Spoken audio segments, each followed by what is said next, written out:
Emily Zell. Danny, I'm sorry I never lead in. It's okay. You kind of did there because you just let me say your name and then you said something. But I know you resent me for that. I don't resent you for that. So this is obviously like all of our episodes aren't like evergreen content because we're always like recording a little bit ahead or whatever. But I just got back from vacation. I called it a daycation actually. I was only gone for 2 days. I'm currently back to work for 2 days before going on another week-long vacation. Mm-hmm. Like to miss my first Sunday in like Whoa. months, which is fun. Okay. Actually, I think my first Sunday in 52 weeks. I'm not exactly sure if that's true or not, but I can't remember a Sunday that I haven't not been there. Some I haven't preached, but I haven't not been there in a full calendar year because the people filling in are the people who did it a calendar year ago. Love it. So, how do you do like letting go of control? Oh, I love it. It's great. Okay, great. I mean, I want things to go well, and that doesn't bother me. Or I think about those things, but like the idea of other people stepping in doesn't bother me at all. Great. So, but I've said this before. I have lots of opinions and ideas of how things can go, but I usually share those and then let other people decide what they're going to do with those. Mm-hmm. So I dig it. Yeah. I'm also going on vacation next week, so yeah. Where are you going? I'm going to Orange Beach, Alabama. Oh, that was one of the first like places. No, the first place in Florida I ever went to. Or Alabama. It's in Alabama. But it's Floribama, right? Like it's near Floribama, like the Alabama-Florida border, right? Yeah, so there's a bar called Floribama, and we're going to church there on Sunday. Yeah. So I went to Orange Beach and then went to that bar. So that was my first time in that area. Okay, amazing. 3rd degree blister sunburns. I went on a 2-hour no sunscreen walk on the beach that I thought was going to be 10 minutes with my girlfriend at the time. We went on a walk, and like 2 hours later, I was beet red. I'll see if I can find pictures. It's pretty funny, but it's like I took a 2% milk bath because that's what I heard was like supposed to like, and it like milk like starts to curdle because your skin is like pumping out so much heat. It's gross. That's wild, dude. Yeah. So I've been to Gulf Shores before, which is I guess that like, is that what the body of water is called? Yeah. That was the first beach I ever went to also, and there was like I was 7, and there weren't jellyfish, but there were like loose jellyfish tentacles in the water that were still zapping people. Oh no. Which I didn't know could happen. But all of a sudden you would just feel this like stinging all down your legs, and then I would just like sit on the beach and cry, and I was so like, you got zapped. Like you weren't just hearing a ton of times. Oh, that sucks. Yeah. And a 7-year-old, it's like that's the worst thing that could happen to you. Right. I was like, life is over. Yeah. I hate the ocean. God's creation is a mess. Like I was very mad. Yeah, God's creation is a mess. That was funny. I almost let that slide by. Okay, what are we talking about today? You have a good topic for it, I think. So okay, but I think where you were going with that originally is you were like, this isn't evergreen content. We're going on vacation, but when this comes out, yes, it's gonna be. I'll be back at school. Yeah, can you imagine? Are you even close to getting in that headspace? So I'm going on vacation next week, and then I have 1 more week off, and then I go back to school for 2 weeks of like professional development, which is like a lot more chill, obviously. But still back. Still back. It'll be fine. I'm actually going up to school tomorrow to meet our new principal, so that's exciting. Oh, you have a new principal. I didn't know you got a new principal. Yeah, I've heard she's really cool. I'm meeting her tomorrow, so that's great. Stay tuned, I guess. In a few episodes, I'll be like, she's great. Or not. Yeah, probably maybe she'll listen to the pod. No, so that's exciting. But I'm not there yet, but I think I will be. And I think, honestly, 2 weeks of professional development is a lot more than a lot of districts do, but it's also really nice to, like, just ease into it that way. Yeah. And by the time professional development's over, you're just like, let's just get the students in here. Like, I'm sick of listening to adults. Right, I believe that. I was just talking to my wife's cousin who lives in Spain. She's a PE teacher in Spain. And they go back just like a few days before. Like, she's like, I don't plan. Like, we all just get there, and then like students are there like a few days later. And that blew my mind. That's how my boyfriend's school is. Oh, really? Yeah. Okay. I thought that was like a non-American thing. So they're just like, they're there, and then students are pretty much there. He has 2 days of like prep time in his classroom, and then the students come or something. Dang. But he's already like been up to his classroom to get it. So he kind of does all that work himself versus like they kind of make time for us, if that makes sense. Right. Yeah. Okay. But okay, so we're talking back to school. We're talking back to school because this is going to come out. I'm going to be back at school, and it's going to be fine. If you hear this and you're a praying person, say a prayer for me. But I wanted to talk a little bit in our like back to school theme episode. I love a good theme. You do like a theme and an analogy. I'm a simple woman with my 2 simple pleasures. Themes and analogies. Not what I said. And I'm an English teacher.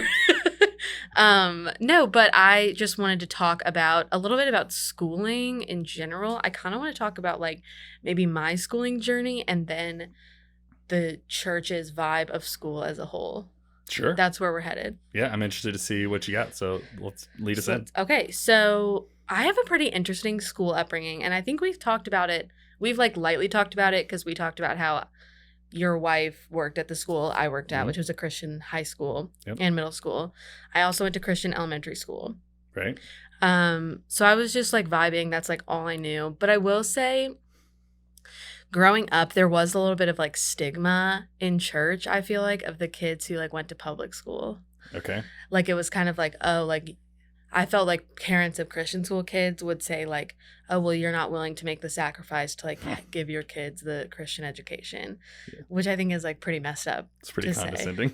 Very condescending. I remember these 3 girls specifically left our church because they felt like so excluded being public school kids. Yeah, but that's also an interesting experience too, because it's like you went to a Reformed Presbyterian school, also same denomination church. So so say you go to a non-denom church or a church that just doesn't have a large Christian school in your community. Yeah, like it probably wouldn't, maybe to the same effect, but because it was like your church's denomination, the school lined up, I bet you there was this higher feel of overlap between the two. That's I went to elementary school at my church I grew up at, so I was there every day. Right. And you guys are the ones that were like, we're into it. Like, we're invested. This is, like every day but Saturday, right? So it was truly like a normal part of your rhythm of life was like life happened at this building, which represented academics and religion for you. 100%. Like it was, I remember being pretty little and being like, I actually wonder which place I spend more time, like my house or church. Okay. I just remember wondering that. I didn't calculate it. I was freaking 6 or something. Probably close to, it was right. Close, I'm sure. And my mom worked at the church too. And so that kind of, sometimes we would like stay later if she was working or if there was an event. Like that doesn't include evening church on like Wednesday nights or Sunday nights. Like that's where we were. Yeah. So anyway, but also it was definitely where I've always been a school girl. If that sounded weird. Like I've always been like a girl who loves school. Yeah, an academic. An academics, some would say. I always loved school. It was like always about it. And I didn't know anything different other than like we would teach math and they'd be like, how cool is it that God like brings order to the world? Like, and then we can see that in math, which I think is beautiful. Like I think that's super cool that we learned that. I will say, I think that the fact that we had Bible as like a subject, I'm very thankful because I think the first time you met me, you were like, you like know your stuff about the Bible. Yeah. But also I think sometimes it's hard then to kind of be like, is this an academic thing or is this my relationship with God thing? Yeah, the Venn diagram is very like enmeshed for you. Super enmeshed. Like it was weird. In middle school, I used the same Bible at church that I like used at school. And so it was like, it felt like I was like bringing kind of like a textbook to church because I like had a class on it later. It's interesting. But then in high school, doing the thing, going to Christian high school, kind of with most of the same people. My junior year, I went to public school. Do you know this about me? Yeah. My junior year, I went to public school for 2 weeks, was like, this is a godless place. And was like, I can't be here. And my parents were like, okay, well, there's not really like a good Christian school here because we moved to another city. Yeah. And so then they sent me to Catholic school for 2 weeks. And then I was like, I would rather, this is what I said to my parents. I came home with, I said, I would rather be taught no theology than a theology I disagree with. And they were like, all right. So then you went back to public school. Then I went back to public school and everyone was like, Emily, you're back. And I was like, can't deal with that. Okay, I didn't like the heathens, but the Catholics I couldn't stand. I think that my Catholic theology class, I was there for 2 weeks. I'm pretty sure they were 2 weeks behind the rest of the year because I'm a different person now, but I was just like, what do you think about this? Like, I feel like you're not quoting the Bible. You're just quoting the Pope. And like, who cares about the Pope? And like, yeah. They were like, oh God, that Zell girl's coming. They were like, hi, we hope she leaves. But, and then we would have like mass and my theology teacher would jump out and like make me go like this, and, like not take communion. And I was like, you have to call me out in front of everybody. I get that I'm kind of a jerk. Well, so quick aside, there are a lot of things that I don't like about different parts of different religions and denominations. That thing is what bothers me the most. Like the whole, and if you don't know, like, so in a Catholic church, like only Catholics can take communion. Yes. So if you're there, and you're going up to communion, like you put the sign of the cross or whatever, like the X. So like I'm not part of the group. Catholic. And I remember every year when I first moved to St. Louis, I was doing college ministry at SLU, and I would go to their like 2 or 3 masses a year. And the first one of the year was like 3,000 students would go to this thing. And I watched a kid who didn't know the rules take communion because they have no way to know. Like if you don't self-identify, takes it. But the way they knew is if you're not Catholic, you take it like a Protestant, which is you take it back to your seat, you pray about it, you take it. So he grabs it, he goes back, and it's just followed by a few priests. And they're like, well, here's the deal. That's Jesus' body. So you need to eat that right now. And you need to never do that again because they can't throw it away. It's like you have to eat it. But it's like it's also a sin that you're eating. It was the most wild experience. So that happened to me. Okay. And this is me being rebellious. I did know. So but you did it on purpose. Okay. I would do it on purpose too. Here's the thing. And I'm sorry if this offends people, but I was in a little bit of like my going to mass era last summer. Just as I thought it was. Wait, you did this recently? This was last summer.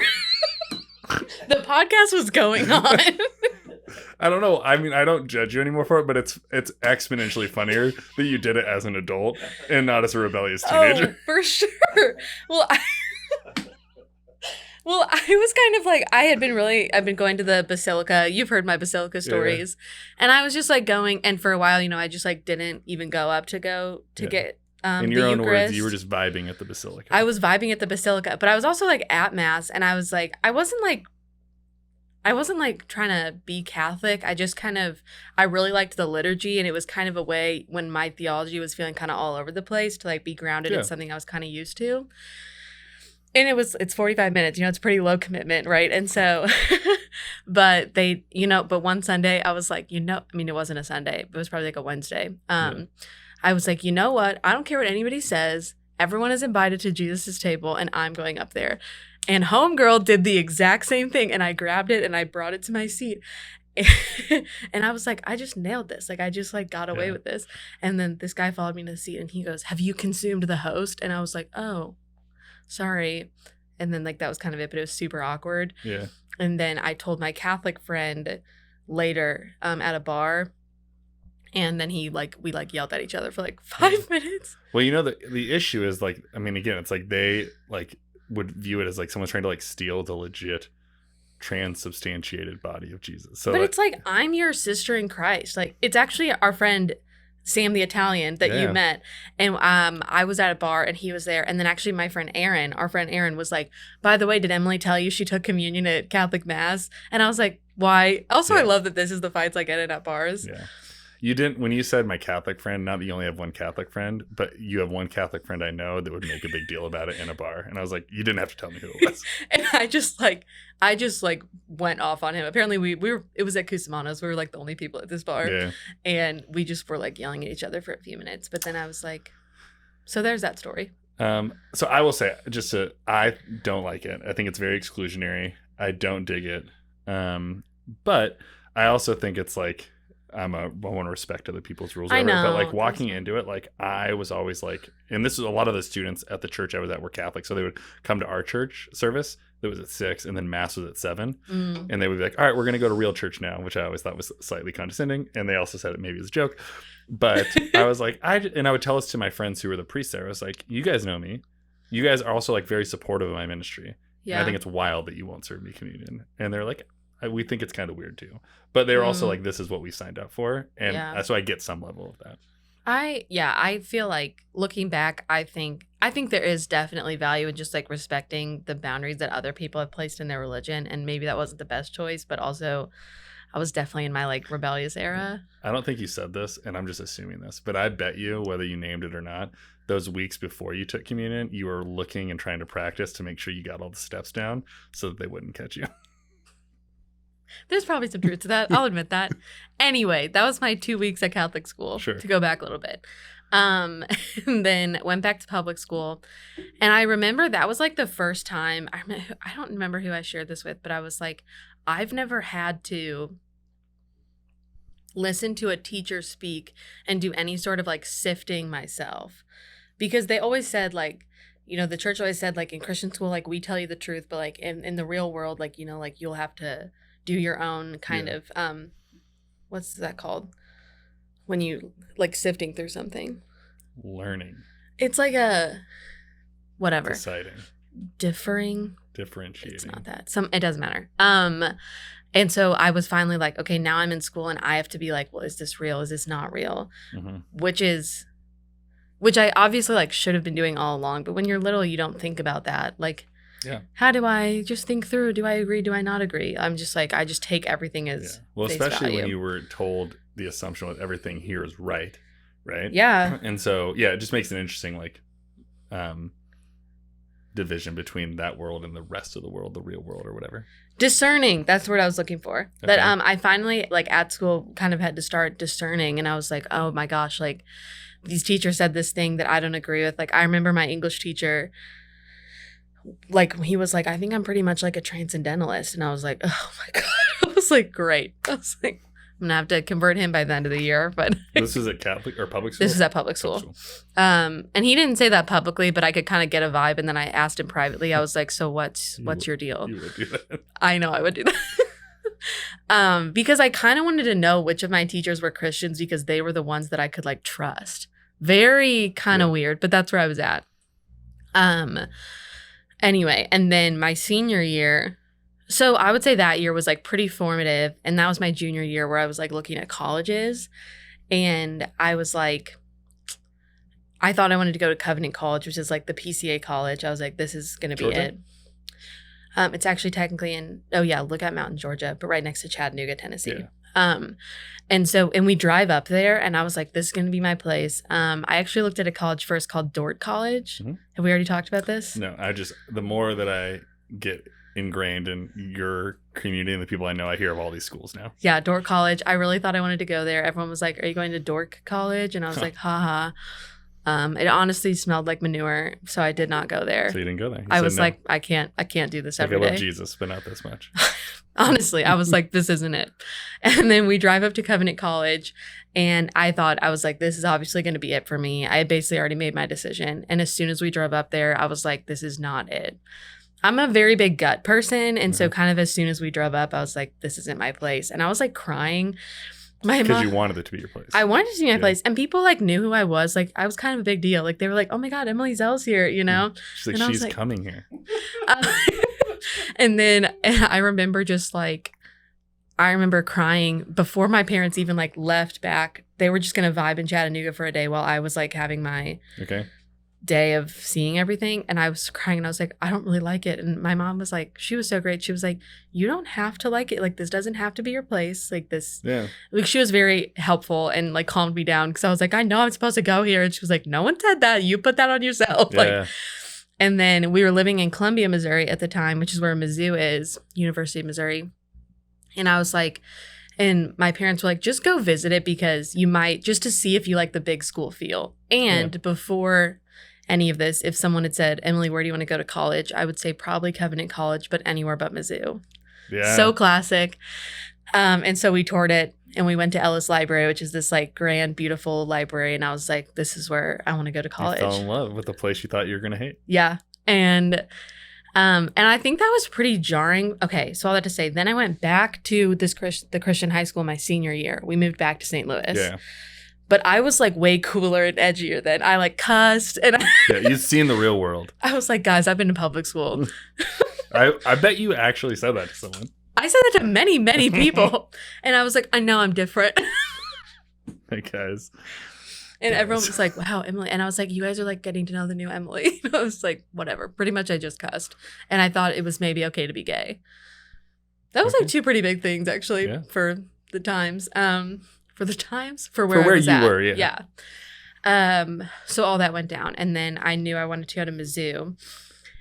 And when people heard that, like, I was going to Mizzou, they were like, "Oh my God, Emily! Like, we thought that you cared about your academics, and we thought that you like cared about your faith." And I was like, "That is so ridiculous!" Like, that really bugged me because I was like, "This is not a choice." Mizzou is seen especially in like the school that I grew up in, as kind of like where you go to just like lose your faith and not care about school. Right. And so they were like, why would you pick that? And I was like, I just like it. And I think they actually do care about academics there. And you're like, I want to convert them all. No, but not completely wrong. Yeah. But yeah, I think like, but then I went to apologetics camp that summer Yeah, to get ready to go. Early throwback pod reference. A live camp. No, Faith Ascend. Ascend. Someone just messaged me and was like, I love the pod. What apologetics camp did you go to? Faith Ascend? And she was like, my son was there at the same time. And I was like, cool. That's funny. I know. So, continue where you're going. Okay. Sorry, I feel like I'm like kind of rambling, but I'm trying to give the whole story. Yeah. So then, honestly, if anyone could make... Oh, apologetics camp, someone said this, and I thought it was beautiful. Someone said, oh my gosh, things are coming back to me. Someone said, if you want to see God make rivers in deserts, go to a secular university. Uh-huh. And I thought that was really beautiful. And I was like, I think there's so much truth to it, and I think that God is still like showing up in secular universities. And probably what you needed to hear to affirm a decision that everyone around you was telling you was stupid. Yeah, for real. Even if things maybe didn't go exactly how you imagined they would have gone. But that's probably what you needed to hear to get you in there with more comfortability. I needed to know that it wasn't like an unspiritual decision to make. Right. But I also knew I was going to get super into RUF, the PCA campus ministry. Like I was all in. I met the RUF pastor ahead of time and was like, I'm all in. I don't care about any of the other campus ministries. And he was like, some of them actually like do good work. And I was like, I don't care. I was like, they're not PCA. Not for me. So I was like, I know I'm going to do RUF. Like, I'm ready to go. And I basically, if anyone could like find a complete lack of community different than them at a secular university, it was me. And I did that. Like, I just found a bunch of people, like like-minded people, and just kind of stayed within my bubble. But I would say my classes, like, over the summer, I also read a book called The Decline of the Secular University. And I was working at Six Flags at the time. And this is like a bunch of like Emily Zell lore, I feel like, that people are learning. But and we had to wear clear bags in, and and the security guard like looked at my bag and he was just like, okay. Yeah, what a bummer of a read. I was like, but I was just like, yeah, they don't know anything. Like, these are all their issues. Like, it was weird. It's a weird attitude to go into college. You know what's funny though is that I went to Christian college. And all we talked about was the decline of Christian college. And so that book was written by someone that was a Christian. Like, I didn't read the book, but I bet you there's only an increase in secular college. Like, I mean, I would be interested to see what that book's thesis is. Yeah. Because Christian colleges are declining like left and right. Like, they're closing, they're shutting down, they're consolidating. And like secular universities are thriving way more than Christian universities. I mean, yeah, I believe that. But also I read a book where there was an appendix that was like how to not lose your faith at Christian college, which I thought was also fascinating. Yeah. Like, there's whatever your education is, like, there's always going to be challenges and always going to be as strongly as you feel about yours, I feel about my experience in Christian college. I'm almost done, and then I want to hear you. That's not why I said that. That was so rude. Okay. But so basically, but I will say, like, my classes, I was definitely like, I had a tulip sticker on my computer and was like hoping and praying that my religious studies professor would ask me about it. If the rated R for Reform didn't turn anyone off, the tulip would really, really catch you. I wanted to get one that had a picture of John Calvin and it said, I didn't choose the thug life chose me. That actually was pretty funny. Yeah. I would actually maybe use that sticker. I think it's funny. But I didn't get it. Because I was like, people won't get that, but people would get the ones that I had. I don't know. Anyway, my religious studies professor never asked me about it. Huge bummer. But all that to say, my classes, I did feel like I was like, this is like, I'm always kind of in this like intellectual fight between like what I know to be true versus what they were saying. And I think for me, like, I remember pretty much my first year, largely in my first 2 years in college, I was just like always trying to like fight and be like, not usually even publicly, but just like in my head being like, I gotta stand for what's true even when they're telling me like this BS. Yeah. And I think that there's like, it's fine to like hold on strongly to your values, but I really wish that I would have gone to secular university. I hate that I'm saying secular university, but you know what I'm saying.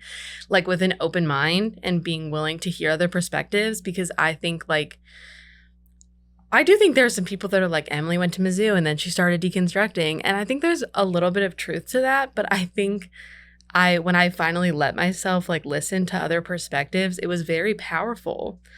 And it's not like everyone just automatically changed my mind really quick, but just like being able to be like, this person is an expert in their field and I can value their expertise, even if they don't agree with me religiously.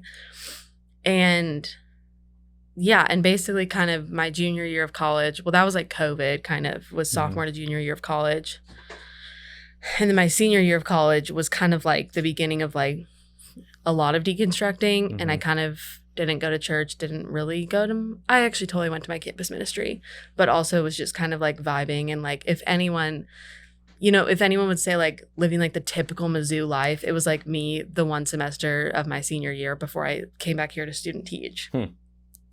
So it was and all that to say, like, but I was asking my boyfriend who went to a different like secular university, and I was like, were you able to find like Christian community in college? And he was really involved in like the theater world, and he was like, absolutely not, and I never spoke about it. And he was like, and I felt, he was like, and that never changed my mind, but I knew that like that would probably cost me some relationships, because like in the theater world there was a pretty clear like they're not accepting like all of that. And so, and I was like, oh, like, you know, was that lonely? And he was like, it kind of was, but it also just felt like what I needed at the time. And he's like, so it's really interesting to hear you talk about going to a non-Christian school, but still be very in the bubble for a long time. So yeah. Yeah. So you went to Christian college. I went to Christian college. So yeah. Sorry. There's a lot to consume from what you just said. And maybe the best way to walk through it is by talking about my experience. Okay. So, which is really interesting that we're even talking about this, because we had not texted about this beforehand. Yeah. But literally this week, I was just thinking about how much I missed the Christian bubble. Okay. And how like I would long to be back in the Christian higher ed environment or like a Christian school. My issue is most of them I don't fully agree with theologically. And in my ideal one, there'd be way more room for dissent and gray, and there wouldn't be like mandate, like I had to sign like a lifestyle contract that I wouldn't have like women in my room, and we wouldn't recline in anyone's beds, and we wouldn't drink, and all these things. We would go to chapel 2 times a week, and if you didn't, you'd have to write a 150-word essay on every chapel that you missed, or pay $25, which I would write letters to our president saying that's the least Christian thing you can do is mandate someone to go to church, which he did not agree with me. Maybe he did agree with me, but nothing changed. Yeah. But when I was at Christian college, and again, it was a pretty good experience, but I kind of like, I was working at a church, and I was always like wanting to be on the forefront of like actually like hanging out with the real people. Can I pause you real quick? Yes. Did you go to public school growing up? Yeah, I went to public school. So before you get into like how Christian college was, how did you make that choice? Yeah, I mean, so I applied to one school, and I went to the one school I went great. to. So I was recruited to play basketball at several schools, and there was one that recruited me pretty hard. It was Multnomah School of the Bible, Multnomah Bible College now, or Multnomah University now, and Dustin knows of it. And I actually worked there a little bit I was their seminary admissions counselor before I moved to St. Louis, and I have a lot of regret about the record-breaking admissions class I brought there to a theology I completely disagree with. And so it was a very fundamentalist school. Okay. And so I have a lot of regrets about working there, but I still stay in contact with a lot of people that have like deconstructed since like my admissions. And so it's been really interesting. Cool. So I went to public school. I got introduced to like faith late middle school, late high school, was very involved in youth group, president of FCA. Like I remember my computer sciences teacher came up to me and he was like, hey, we haven't had FCA at this school since your older brother went here. Would you want to run it? And I was like, sure. And like there was a faction of people that were at my youth group that were actively trying to get me taken out of it because of certain things I was doing in my personal life that they did not think were congruent with what it meant to be the president of FCA, which don't know that I agree or disagree with. Probably in hindsight, I did not find it loving or caring, especially because one of the people was a teacher and leader that I really trusted that was like leading the charge. Ooh. And like getting like other of my friends like to turn against me. So I didn't love that. But my freshman baseball coach played baseball. Is George Fox University is where I went. So he played baseball there. And he was the freshman baseball coach. And he was like the first, and he was kind of like a nerdy Christian guy maybe, but he was just a normal dude. And like he taught at a public school. And I was like, you went here, it helped with your faith, but like you seem normal. And I was like, oh, I'd go here. So I went there, and Christian college people run the spectrum, especially the one I went to. Like there's people that have no interest in being involved in their faith, and they went there to play sports. Some of my best friends were homeschool Christian nerds that had no life. If you think Westminster's a Christian bubble, the homeschool Christian bubble's 10 times more intense, right? Yeah. And so I don't think we've ever said the name of what? The school that I went to? Oh, that you went to? Yeah. Oh, I think we've said it 100 times. Oh. I think we've said it before. Okay, great. Homeschool bubble for sure more intense. Yeah. So like when I was there, it was fine. Like I enjoyed it, but it was the only place I applied. I really wanted to go to Christian college because whatever reason, like I wanted to go into ministry, and like I can't really even pinpoint why. Like, but I remember as early as a senior high school being like, I think I want to be a pastor or a youth pastor. And I just stuck with it, and I enjoyed it. So, but there were a lot of things about it. I didn't deepen my faith going there. Like I was always the dissenting liberal voice or progressive voice. I remember like there was a class where there was a book written by Marcus Borg and N.T. Wright, which we've talked about here. Yeah. And I defended the hyper progressive heretic Marcus Borg, who I don't think is a heretic. He's just pretty progressive in his thoughts. And so for me, like it was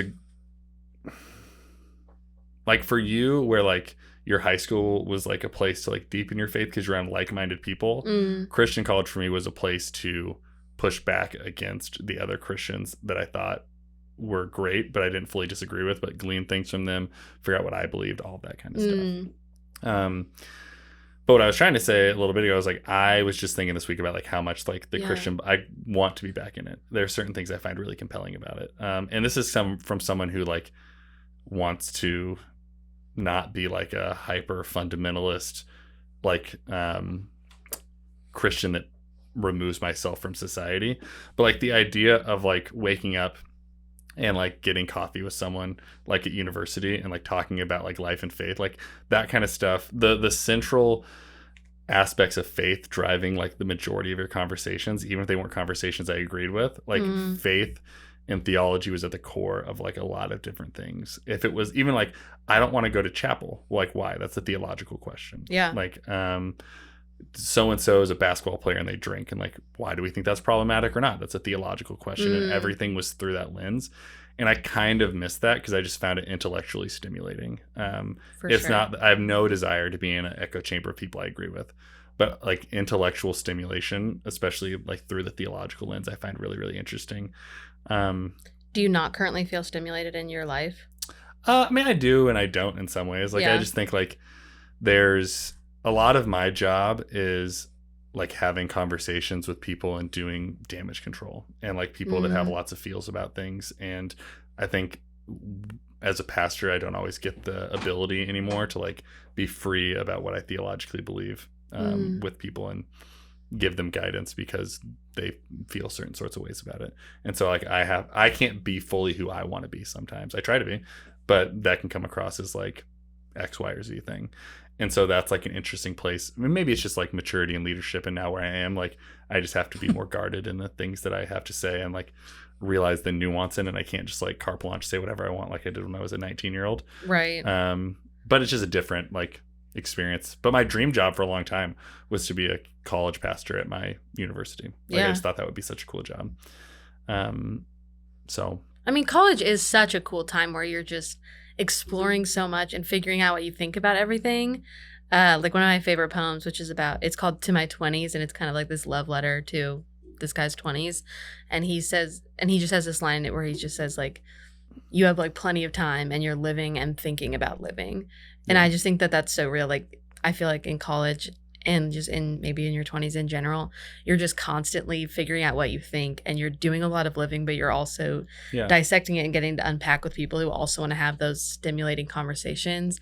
And I could see feeling if you had to be more of like the face of something, it'd be hard to maybe challenge as much. I don't know. We don't have to get into that. If you like the more I think about it too, it's like I just think like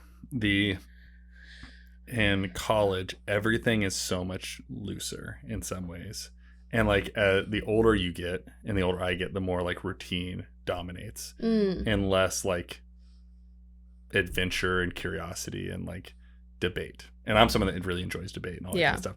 So I'm interested in like the idea that like life could be this like loose, like I hop from coffee shop to coffee shop and like person's dorm to person's dorm or class to class. Like everything was built around relationship and learning and challenging thought. And like and it doesn't have to be in the Christian bubble to make that be valuable, but like we as adults don't arrange our lives to like be that way. And so when I think about like what makes Christian school really valuable is you create like create the opportunity for it to overarchingly breathe into every aspect of your life. There's negative aspects of that. But it also creates a way for it's like if your faith is the most important thing to you, like at its best, it should be how does that inform everything else? But sometimes it's like how do we pull away from everyone else? But I think that last line is very good. What you just said, I think that's right on the money. Is because it can be super. I think our faith should be something that's like overarching and interacts with like every part of our life, even if we don't explicitly say it. Yeah. And I think Christian school can model that really well. But I also get what you're saying of like there is a part. It is this like okay, but sometimes we just kind of like get in our own bubble. And not engage with anyone different than us. And I think that's when it becomes problematic and becomes a place where like you don't grow. Yeah. Yeah. I think more conservative people would be like, I'm right. And like, I'm in this bubble and my job is to like be right. And anyone that's outside of it, I'm convinced why they're wrong. Yeah. I just had a conversation with a adjacent family member and they were talking to me about their political thoughts on things and religious thoughts on things. And were talking to me as if what they were saying was true, not knowing that I fully and wholeheartedly disagree with nearly everything that was coming out of their mouth. And so it's like that's kind of the negative side of it, where like it can be like your faith informs in a way that I'm gonna like talk down to other people and like I'm the only right one. I think on the other side, more progressives, they like are so nervous to have faith, like Christ drive their lives because that's a close-minded thing to do. Like I watch a lot of progressives be like, well, I can't like be fully team Jesus because then like what about all the other people? It's like, well, if you think it's the most important thing to you, then it should be the most important thing to you, and that's not bigoted. The actions that come out of that are bigoted. But like Jesus being like the Lord of your life is not an inherently bigoted thing. And I think like progressives can juke that because they think it is. Dude. And yeah, it's not inherently exclusive. Yeah. To say, because you're still saying like Jesus is the Lord of my life versus saying like he has to be the Lord of everyone's or you're going to burn forever. Yeah. Like that, there's a difference in that.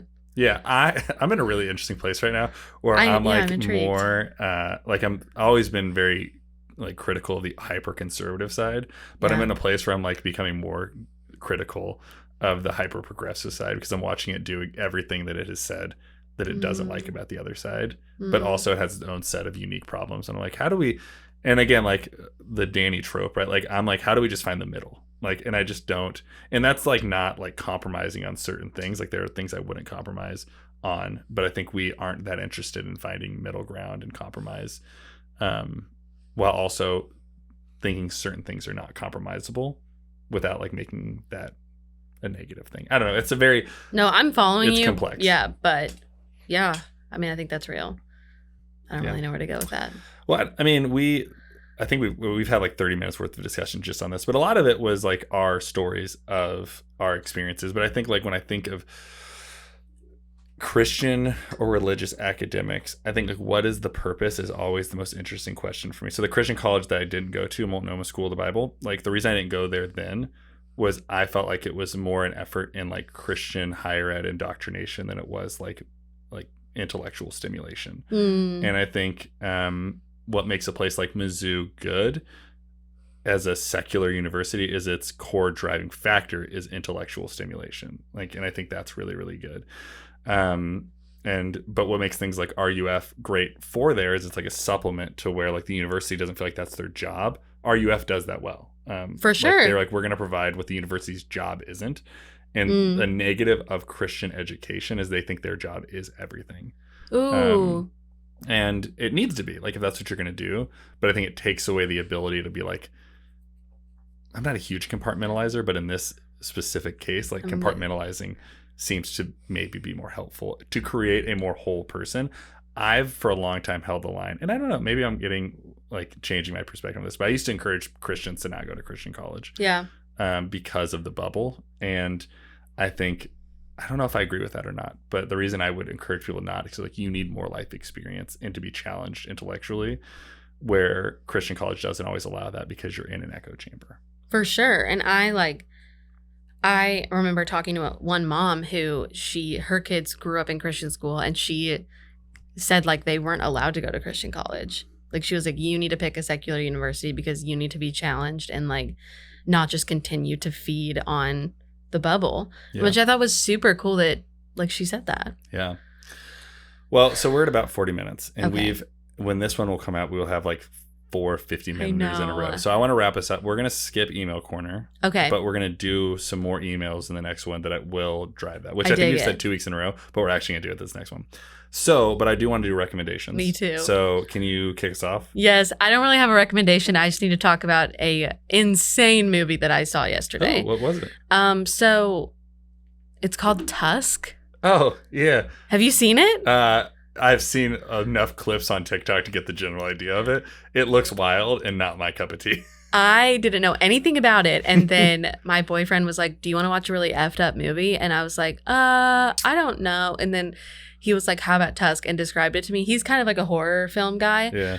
And he described it to me, and I was like, I do not want to watch that. And then 3 days later, I was like, I'm still thinking about your description of the movie, and I feel like I need I have to watch it. To watch it to get it out of my mind a little bit.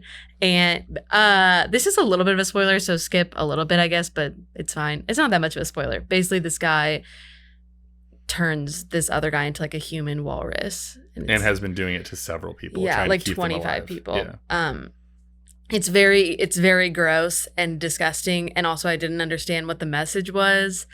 But also my Letterboxd review was like, this was crazy, and I don't know why I watched it, but I also don't really regret watching it. Okay. Like I think that I read a lot of reviews about it because I was like, I need to understand, and people were like, you know what, a lot of people complain that horror movies aren't original, and you can't say that about this movie. And I was like, well, that's true. So Did you see Barbarian? No.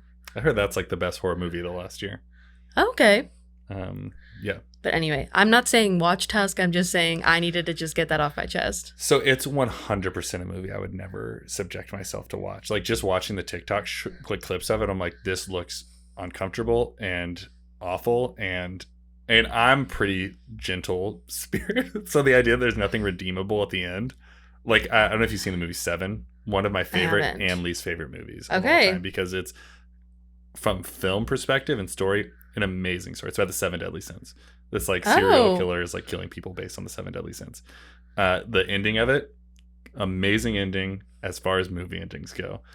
One of the worst like things that I've ever had. Like I still like my stomach turns just thinking about it. So you should watch it. Can I tell you the end of Tusk? I mean, sure, you can tell me. Do you want to tell me off air or do you want to tell me now? No, I don't care. They can skip it. Great. Basically at the end, his friends like find him, but he just killed the guy who. Yeah. And then basically he just like wants to be he just accepts that he's a walrus, and they like at the end they go visit him at this like animal shelter, and they throw him a fish and he eats it, and they're just like, we still like care about you, but he's just like, this is who I am now. I mean, he can't talk, his tongue's cut out. Okay, that was my other question. Okay, but it's just like, what, like he just accepts his walrusness. There is a message in there somewhere, maybe. I think there is, and I have not found it. Write in if you have thoughts on Tusk, because I need to talk about it. Yeah. Okay, your recommendation. Mine. So I'm not a huge country music fan. I think general country music is not very great. But I've just stumbled across. Have you heard of Jelly Roll? Do you know this guy? No, I think I've heard the name. I just so I heard it. I was at, and it was Hannibal with my wife's family. I think it's one of the funniest names ever. And I bet you're like, I bet this guy has face tattoos. For sure, he has face tattoos. But his song was like, oh, it's kind of an interesting song. And I was listening to a podcast, and this guy, he's a stand-up comedian. He's like, I met him, and he's like the sweetest guy ever. And I've seen some of his stuff on TikTok, like being a really nice guy. I was like, I'll give him. And I listened to his whole catalog on the way here. And his music is like pretty interesting. It's like poppy country. And I dig it. Like, wait, you met him? No, I didn't. This comedian met him, and he's, he's really nice. And I was like, I like nice people. It's like, I want to like listen to it. So I listened to it on the way here, dug it. So Jelly Roll, listen to him. He's really interesting. Oh, well, he's not really interesting actually. His music is just fine. It's just vibey. Yeah. I do quick like update from a last recommendation. I did watch Tom Segura's Sledgehammer. Yeah. And we already texted about this, but I feel like we need to give the viewers closure. Yeah. Oh, did I not recommend it on here? Didn't I? You said and it sucked. Yeah, it wasn't good. There was a joke about a koala bear, which I thought was kind of funny. I don't remember that one. The last one is about him giving his mom edibles, and that's great. Yeah. That made me chuckle, but I didn't laugh otherwise. I was also pretty tired. Yeah. Yeah, he's interesting. Go listen to Thrilled. I think that's his best album. It's like one of his oldest. I've listened to all of his albums. I couldn't name them for you right now, but okay. It's pretty good. All right. Well, we've done what we came here to do. If you take anything from today, it's you should go to Mizzou. MIZ, baby. I mean, Mizzou has plenty of its own issues. Please don't hear that. I was wearing a Mizzou sweatshirt. My students were like, why did you go to a racist college? And I was like, all right, that's kind of true. But yeah, it has its own issues. Mizzou's, I don't know. Do with that what you will. Okay. All that to say, I'm going to wrap it up. I kind of started blubbering. Yeah. Okay. Well, thank you for listening. Go to whatever college you want and don't let anyone tell you. And embrace the journey.